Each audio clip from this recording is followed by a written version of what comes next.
right. Why is Shedeur Sanders not picked yet? With the 144th pick in the 2025 NFL Draft. I've never seen a player fall so far. Their only explanation is the devil. The devil! This ain't God. This the devil.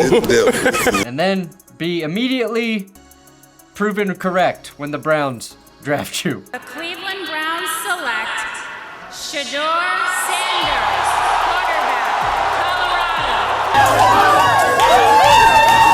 Colorado. And why were they teabagging the pick on the stage? Who thought this was a good graphic? Who thought this didn't look like testicles? Shedeur Sanders not going in the first round? A little bit of a surprise. Shedeur not going in the second round? Incredibly surprising. Not going in the third round? Unprecedented slide happened. Not going in the fourth round? Inconceivable. Inconceivable. Inconceivably wrong. Inconceivable. We've literally never seen a player who was at one point the consensus number 2 quarterback, a surefire first round pick, fall all the way out of the first 4 rounds of the draft. We've seen prospects help their case significantly in the evaluation process, the combine, pro days, private visits, etc. But in terms of a quarterback falling further than the Mad Men intro, unprecedented. If you want to understand how big the Sanders name is, look no further than Texas QB Quinn Ewers, who's sitting in his home, waiting to be drafted, and viciously killing a new animal every hour he's not drafted. That's happening, and all we can talk about is Shedeur Sanders? Nobody had Quinn Ewers as PETA's number 1 overall target. Now, Daniel Jeremiah had Shedeur as the 20th best player in this draft. PFF had him at 45, CBS at 28. So the Cleveland Browns quite literally got the best value pick in this draft class and maybe in any draft class in terms of pre-draft evaluation versus where a player went. Unless he goes in the third round, number 83, to the Pittsburgh Steelers, who had a discussion about him. Precedented slide, and everybody's trying to figure out exactly how this can be. The NFL has been clueless for 50 years when it comes to evaluating quarterbacks. And it wasn't just the Mel Kipers of the world who were perplexed out there. It was guys we think very highly of. We are in the 80s. You know, at this point in time, the ability warrants a selection. Way past that time, in my opinion. Thank you. And I expect, hopefully for Shedeur, better things today than he got yesterday. Nobody had a clear answer. His formal interviews did not go well. One assistant coach told me in all his years it was the worst formal interview he'd ever been through. The NFL is looking at him like he's our prime suspect of somebody we can make an example out of. What does that mean? So today, I, Brandon Perna, undrafted sports YouTube guy, will do my best to illuminate the real reasons Shedeur Sanders fell all the way to the Browns in the 5th round of the draft after they had already drafted Dillon Gabriel in the 3rd.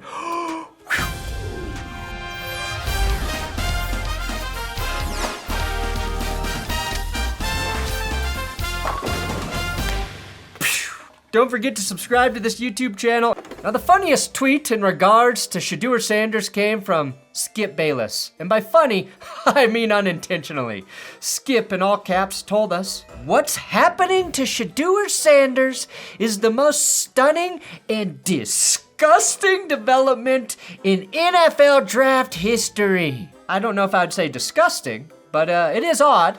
One big reason Shedeur fell: Skip Bayless's unadulterated endorsements. The Tennessee Titans tonight made a monumental mistake. A mistake they will forever regret by taking Cam Ward over Shedeur Sanders with the 1st overall pick. Nothing will frighten an NFL coach or general manager like Skip being all in on a guy.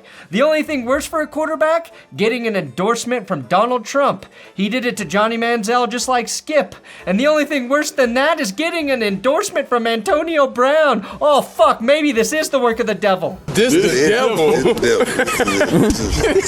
It wasn't cute after 21. The most stunning thing to me, honestly, is that it looked like Deion Sanders had no clue this was coming. None of his NFL connections, and he has a lot, gave him a dose of reality to help curb the expectations.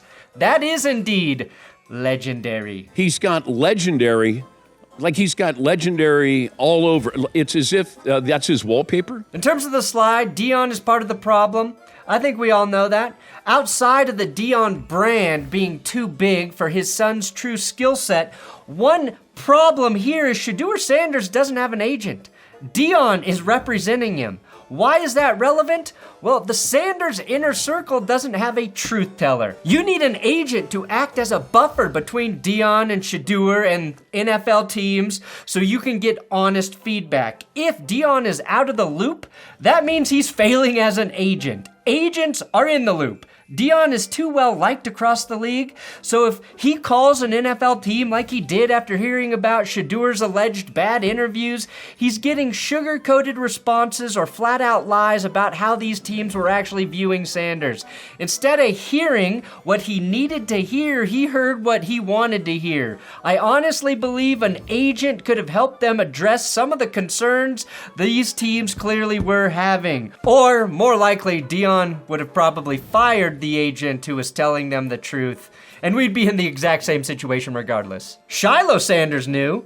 He talked about Deion dropping the ball as their agent, so he said he hired one. Dad was our agent, but that hasn't been working out too good, so today I had to sign with an agent, bro, so we gonna see what happens. We good. Say what you want, though. I do like the way that Shedeur and Shiloh were handling this, but at least they were laughing about it. So no agent.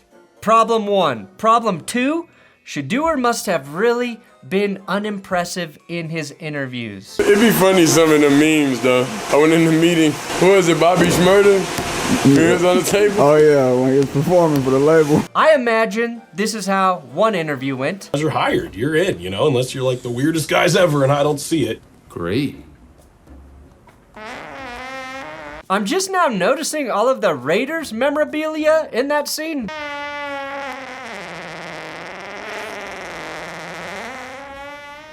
Did Step Brothers accurately predict Shedeur Sanders' Raiders interviews that long ago? It's almost as funny as Deion saying no quarterback should ever go to the Browns. Now, Tom Pelissero dropped an article the day before the NFL draft in which an anonymous NFL executive said Shedeur gave the worst player interview he'd ever been a part of. We all felt that might have been a little bit hyperbolic. Kyle Brandt vehemently defended Shedeur on the NFL Network. Shut up, anonymous coach. I am so triggered about this. Shut up. Shut your mouth. I needed someone Wait, to shut your work mouth. Shut your mouth. This is not only anonymous, I think it's tasteless. I think the timing is ridiculous. Maybe the vibe that you set in the room was critical, and Shedeur picked up on that. You're just coming off stupid. But that wasn't the first time we heard his interviews weren't going well, right? That info surfaced back at the Combine, where he also did not work out. Matthew Berry posted all the way back on March 4th that two separate teams, independently of each other, said the meeting was bad and he seemed disinterested. The only positional player that really cannot have a bad interview is the quarterback. You've got to win over someone somewhere. The only exception is being the most insane athlete on the field. Deion and Shedeur had no clue that they needed to win over people at the Combine or in the interviews, especially if Shedeur wasn't going to work out. To get to specifics on a bad interview, the one that probably cost him the most was with Brian Daboll of the Giants. Todd McShay dropped this nugget on his podcast. Shedeur's not in play with the New York Giants, as far as I'm told. Shedeur didn't have a great interview with Brian Daboll. Brian Daboll! In a private visit. An install package came in. Preparation wasn't there for it. Got called out on it. Didn't like that. Look, I think this checks out. We know Brian Daboll is hard on the quarterbacks they test. McShay noted the interviews didn't go well, but also said there wasn't anything disrespectful or harsh in those interviews, which is probably the truth. You cannot present yourself well by just missing the mark. Two teams drafting in the top 10 with quarterback needs where the interviews did not go well. Not disrespectful, nothing harsh. Just felt like the phrase I've been using, and I think it aptly describes it. We didn't get the sense that Shedeur cared all that much about what we thought of him. I think people wanted to spin this as Shedeur went in guns a-blazing and giving the room a giant meat spin instead of talking install packages. Focus on this package, motherfucker. We know the message is the interviews were not good, but I think Shedeur, from the advice he was receiving, approached the interviews in a way he thought or they thought would be best. And you need to actually listen to him speak on it, how he handled the interviews, which he discussed back on the DNVR podcast in March. Character, they just want to know who I am as a person. And they understand the media and all that because they have to deal with that type of stuff too within their own organizations. I feel like meetings are just conversations. They get to know you. So that's why I'm thankful for anybody asking me whatever question they want to ask me. It's just a form of relatability whenever we sit down and talk. And then like the coach is like, we all people, we all go through the same problem. So they don't really pay that no mind when they meet me. I will say, I think this is from that late meeting the Giants and Shedeur had. It was very late in the process. They had a private workout or whatever. And if he didn't go into that meeting prepared, it killed his chances with the Giants. And Brian Daboll was asked about the Mache report directly after the draft, and this was his response. Specifically, you and him had a meeting that did not go very well. Anything you want to clear up on that or deny or comment on? Yeah, I'd say we had good meetings with all the guys that came in here on 30 visits. Quarterback meetings were productive, and we're happy with Jackson. Daboll clearly looks annoyed by the question, took the high road without actually commenting on Shedeur. Just said all the interviews were good. He says a lot by not saying anything, right? McShay suggests he fucked up interviews with two teams that he shouldn't have. He whiffed on the Brian Daboll interview by not being properly prepared, and he didn't impress the Saints. So I'm gonna put this on Deion, okay? Because let's say Shedeur didn't prep for Daboll's install package like McShay revealed on his podcast. Do any of you know anything about Deion Sanders? He is one of the most notorious I don't need to prepare for shit athletes of all time. And it worked for Deion because he was a freak athlete. The rarest of rare talents. If that's how your dad presents himself to the world, how do you not catch a case of that mentality? Deion needed to prepare Shedeur like an underdog, not a top dog. Deion, you can steal that line because it's pretty good. Deion is also an exaggerator and a liar. I don't picture myself. How can anyone trust a man who says that? Never in my life, pleasure. In your life. Never in my life. That's like saying you never drank water. Why do I say he's an exaggerator or a liar? Well, back on a podcast in 2024, he said he'd dictate where Travis Hunter and Shedeur Sanders were drafted. Will you step in and do some of that if it's the wrong organization and say he ain't going there? Yeah, but I'm not going to do it publicly. I'll do it privately. This year, he said he never said that and Shedeur would be happy anywhere. Instead of helping Shedeur answer questions teams may have had about him, they acted like they were in control of the situation, which Tom Pelissero laid out nicely. People said that Shedeur was trying to dictate how he wanted things to go and made them feel small, even at the pro day.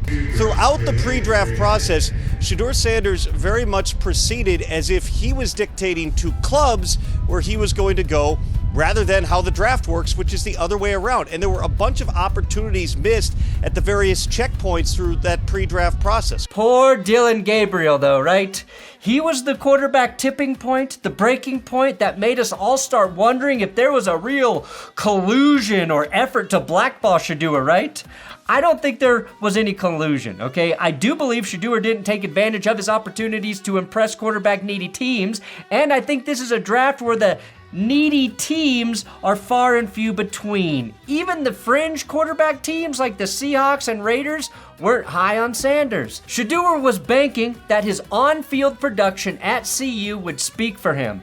And that's typically a smart approach. He was a really good quarterback at CU, not perfect, but pretty fucking good. And he was a key piece of the shovel that dug that football program out of its grave and resurrected it like Dr. Frankenstein. Let's just go to the quarterbacks who were drafted ahead of him though, okay? Cam Ward. Yes, a better prospect than Shedeur with better game film. Jackson Dart to the Giants at 25. Fair, his on-field production, similar. Sanders has slightly better numbers. They're close. The Giants clearly preferred Dart. Those two players going ahead of him for pure football reasons, though, I can buy it. It makes sense. Then you got Tyler Shough coming out of fucking nowhere to be the 40th player drafted, right? The first quarterback to go in the second round to the Saints. Shuck. He has some NFL tools, maybe the best arm in this class, but the reason he spent 7 years in college was due to injuries. Injuries are a huge factor when evaluating a player. The Saints specifically have an injury-prone quarterback right now in Derek Carr. Shedeur has been incredibly durable at CU while taking a shit ton of sacks, but we went balls deep into Tyler Shough. We love that dude, and I can still see why New Orleans opted for him instead of Shedeur Sanders when they picked. He's a guy who is already calloused by adversity. He's gone through the hard thing and came out looking like a leader. Shedeur's going through the hard thing right now, and how he comes out of this will determine whether or not he has a successful NFL career. Then the Seahawks drafted Jalen Milroe in the 3rd round at pick 92. My nephew, quarterback, Alabama, Jalen Milroe. Milroe absolutely crushed his draft interviews. In terms of pure football traits, he offers the biggest upside of any QB in this class. He's the best running quarterback, and he has time to work on his passing, and teams are comfortable with him accepting a backup role until he develops to their liking. While I did not think Milroe would actually go ahead of Shedeur, from a purely football perspective, I still get it. Milroe is the opposite of Sanders in terms of recognizing his flaws as an athlete. There's a popular quote of Milroe making the rounds again where he said, quote, "How much time you got?" in one of his interviews when he was asked about what he needs to work on as a QB. GMs eat that shit up. An NFL team wants a player, though, who knows his weaknesses. You have to be honest with yourself, because I think the NFL teams know what I do well approach by Sanders was a mistake. If you ain't trying to change the franchise or the culture, don't give me. So you should know history repeats itself over and over and over, and I've done it over and over and over, so it should be no question why NFL franchise should pick him. If you can't admit or articulate how you can be better, nobody will believe you can improve or progress. That doesn't make you unconfident either, because after he was drafted, Milroe was asked if he had a message for all the teams that passed on him. His response was, "Do you have any message for the teams that passed on you today?" Belt to ass. Belt to ass. Shedeur never gave us the humble moments so we could appreciate his belt to ass cockiness, which takes us to Deion fucking Gabriel getting drafted by the Cleveland Browns 2 picks after Milroe. When that happened, this is how Shedeur reacted. Deion, you son of a bitch. I gotcha.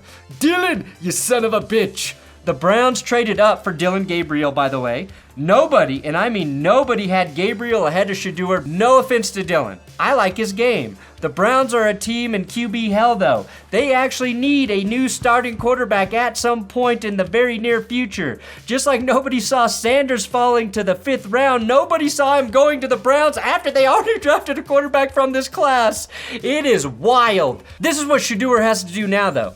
He has to go in there, and he has to work his ass off, and he has to beat out Deion Gabriel and Kenny Pickett. Here's a sentence I did not think I would be saying. Shedeur Sanders needs to prove he's worthy of backing up Joe Flacco for the Browns. Now, if I'm Shedeur, I look at what Deion Gabriel does. I mimic his work ethic and his hunger to improve. Sanders went to the most prove-it spot imaginable, and that might benefit him in the long term. Adam Schefter did report that the Steelers have a level of confidence that Aaron Rodgers is going to join them, so that explains why the Steelers weren't as desperate for a QB as their current depth chart would suggest. But it's not like Aaron Rodgers is the quarterback of the future for the Steelers or anywhere, or one that would keep them from taking a quarterback who they have on their board. Imagine being okay with Aaron Rodgers' personality, but not Shedeur Sanders. That said, I do understand picking just one poison instead of 2. Shedeur grew up in a weird situation. That's what we're missing here, I think. When he says stuff like this, you know who my dad is? They hated on him too. So it's like, it's almost normal. Without people hating, it's not normal for us. That's just the way he was taught to look at the world. Deion, even in his prime, was never universally liked by even his own teammates. And when we did our Cowboys video last summer, that really stood out to me about Deion. I always assumed all of his teammates loved him, but he hated to practice. He never put in the effort in the film room. Deion has had detractors his entire professional existence, okay? His approach was always to ignore the naysayers, and he could because he was so special on the field.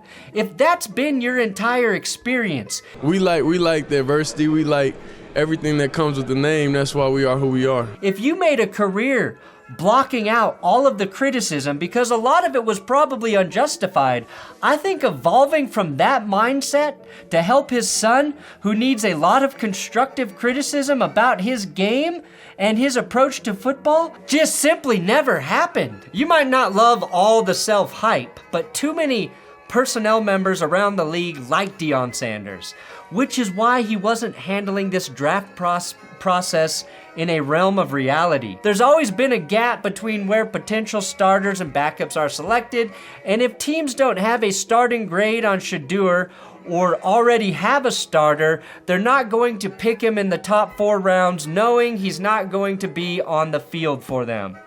Here's my conclusion. Why did Shedeur slide all the way to the 5th round? Well, it's partially the Deion Sanders brand, but not in the way you're thinking.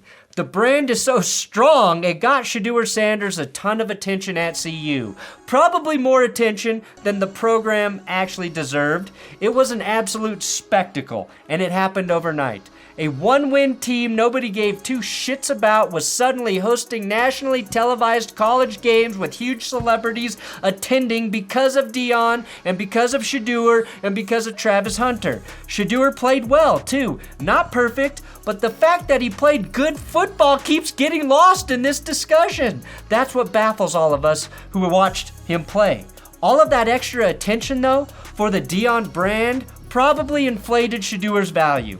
Deion having hundreds of media connections and being a 24-hour mouthpiece himself certainly helped build Shedeur's draft stock to levels it may never would have risen to had he had a different last name. There also wasn't the same level of need for quarterbacks in this draft, and Shedeur may have destroyed his chances with 2 of the teams willing to take him high purely because of his interviews. The only kid in the draft, potential first picks or whatever pick, did they hate on? He didn't convince them he could help improve on his football deficiencies, processing the field, holding on to the football too long, while also not convincing him he would be an asset in the locker room. But he seems genuinely happy to be a Cleveland Brown, which nobody ever is. And that is what this is actually about, right? Appreciating where you landed. And now that his wait is over, it's up to him to get to work. It does not change the fact that Deion taught Shedeur to sell himself to NFL teams the wrong way. It's not one thing, it's a culmination of many things. But it is the craziest draft slide we have ever witnessed. My next statement gonna sound arrogant. What is it? I never had. Oh. Thanks for watching That's Good Sports. Please, damn it, subscribe here on YouTube, or I will fall right off of the YouTube draft board, and if I am not on the YouTube draft board, I literally have nothing.